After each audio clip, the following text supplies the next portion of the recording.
What's up, everybody? It's JT Sports and Match you guys with another video. This video I'm here with my XFL Mid-Season Awards. I'm going to be handing out my XFL Mid-Season Awards, Coach of the Year, Offensive Player of the Year, Defensive Player of the Year, Most Improved Player, and MVP for the mid-season point of the XFL season. Now, before I get into it, make sure you like the video, subscribe to the channel because I upload NFL videos, college football videos, and XFL videos daily. Also, make sure to follow me on my social media pages, which will be down in the description in the comment section down below, which is JT Sports _. Link to those will be down in the description down below. So, my XFL Mid-Season Awards. I'm going to be handing out a lot of awards, and basically at this point we have an idea of who the best players are in the XFL. Now, we don't have a good idea of who the best and worst teams are in the XFL other than the Houston Roughnecks. Other than the Houston Roughnecks, is pretty much everybody's just stuck in the middle. Like the Tampa Bay Vipers. The Tampa Bay Vipers are like 1-4, but they still have a good chance of making it to the playoffs, and they have been fairly competitive. I mean, the LA Wildcats, they're 2-3 right now, so there's a lot of teams that the jury's still out on that we really don't know who are good and things like that, but we do have an idea of who the best players in the XFL are, and I'm going to be handing out my awards. So the first award is Coach of the Year. In my opinion, Coach of the Year is head coach of the Houston Roughnecks, June Jones. I think it's a pretty much no-brainer. The Houston Roughnecks are the best team in the XFL, and when you're the best team in the XFL, most of the time you have the best coach on your staff. So when you're the best team in any sport, most of the time you're going to have the best coach in that sport, and that is June Jones. June Jones has been the best coach in the XFL, and a big reason for that is because not only are the Houston Roughnecks undefeated, but they haven't really faced any big adversity. Like week to week, they haven't faced a lot of turmoil, unlike teams like the New York Guardians, when they had a 2-game losing streak, they had a quarterback debacle. They didn't know they were going to go with Matt McGloin, Marquise Williams, or Luis Perez. They finally settled on Luis Perez. The DC Defenders, we thought Pep Hamilton was the best coach in the XFL, but the DC Defenders ended up going on a 2-game slide. So, I mean, June Jones has been the best coach, but not only has he had the best team, but he's had the most consistent team. Week in and week out, the Houston Roughnecks produce. They don't really have any,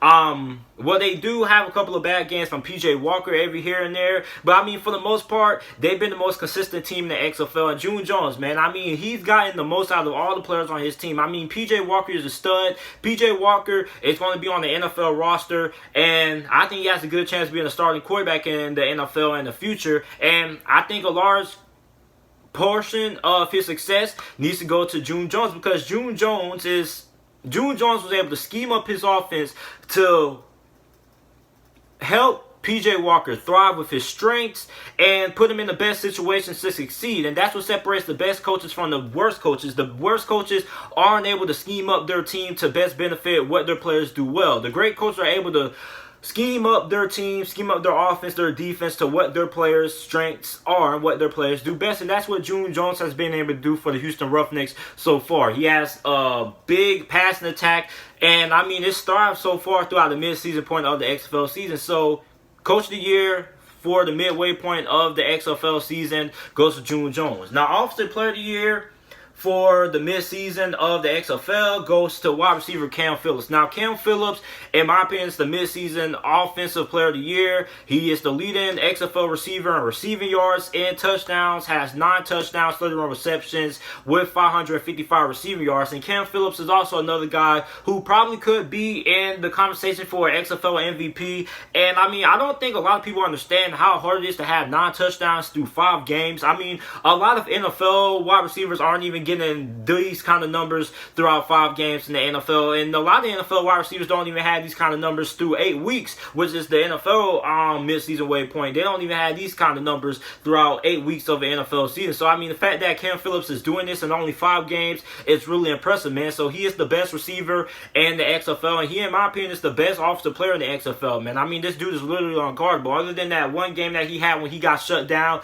other than that, he has been a pretty reliable target for PJ Walker and Houston Roughnecks offense, and he is my Offensive Player of the Year for the XFL. Now, my Defensive Player of the Year is another Houston Roughnecks player, surprise, surprise, and it is quarterback Dietrich Nichols. Now, Dietrich Nichols has had 3 interceptions so far this XFL season, which leads the XFL. He has 6 pass deflections, 24 tackles, 1 sack, and 3 tackles for loss. So Detroit Nichols has been all over the field, man. This guy's been flying all over the field. And I mean, look, man, I mean, this guy is the definition of a shutdown cornerback. This guy doesn't really allow a lot of yards.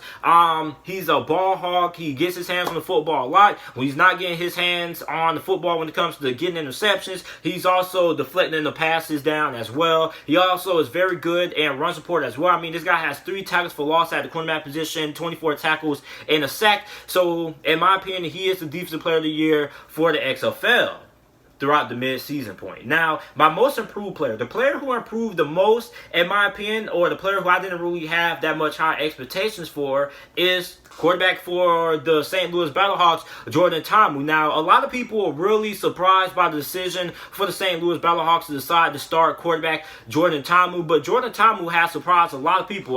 So far, he's thrown for 1,050 passing yards, 5 passing touchdowns, and 2 interceptions, which all of those 2 interceptions came against the Houston Roughnecks. He also has 217 rushing yards. He's averaging 5.3 yards per carry and 1 touchdown. Now, a lot of people are talking about how dynamic PJ Walker is, but Jordan Ta'amu has been really dynamic as well. And I mean, he doesn't have the best passing numbers, but he's really just a good all-around player, man. He does a lot of things for the St. Louis Battlehawks. In my opinion, he is the most improved player because a lot of people are saying, oh, it's a bad decision to start Jordan Ta'amu. I mean, this is a guy in Jordan Ta'amu, when he was a quarterback for Ole Miss, had the best receiving core, maybe the best receiving core in the history of college football, with A.J. Brown and D.K. Metcalf and DeMarcus Lodge, and he still wasn't able to win a lot of games at Ole Miss. Well, he's proven a lot of people, including myself, wrong. I mean, Jordan Ta'amu has been really solid as his time as a quarterback for the St. Louis Battlehawks up to the midway point of the XFL season. So he is the most improved player in the XFL, in my opinion, throughout the midway point of this XFL season.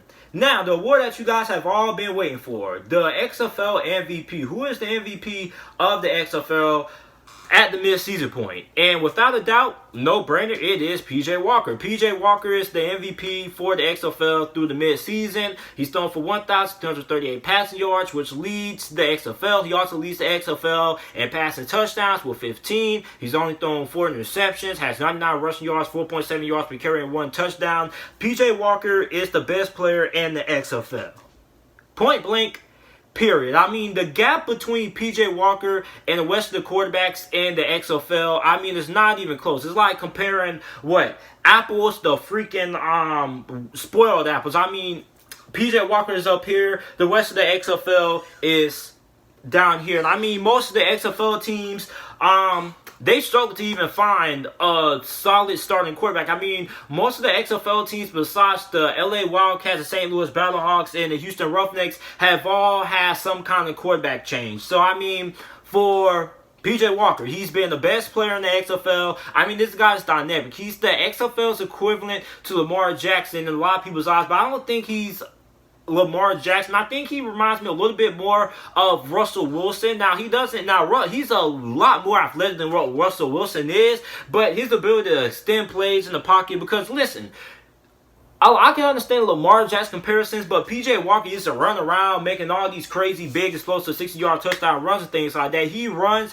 when he is looking to extend plays in the pocket. If nothing is open, then he looks to take off with his feet. But he reminds me a little bit more of Russell Wilson than he does Lamar Jackson, in my opinion. I mean, he's dead accurate. I mean, he's clearing nearly 70% of his passes. And I mean, the bridge between PJ Walker and the rest of the quarterbacks in the XFL is not even close. In my opinion, PJ Walker is the best non-professional football quarterback that I've ever seen in all my years watching football. He's better than any CFL quarterback, better than any AAF quarterback, better than any professional quarterback not in the NFL, in my opinion. I mean, PJ Walker is just the best player in the XFL. Shouldn't be that much of a debate there in the comment section. And I mean, I was close to putting Cam Phillips on this list because Cam Phillips has also been really good as well. But I mean, PJ Walker has contributed the most to his team's success. I mean, the fact of him and June Jones is just a perfect mix. I mean, June Jones is a guy that loves to throw the football, and it really helps when you have a quarterback that's able to stand in the pocket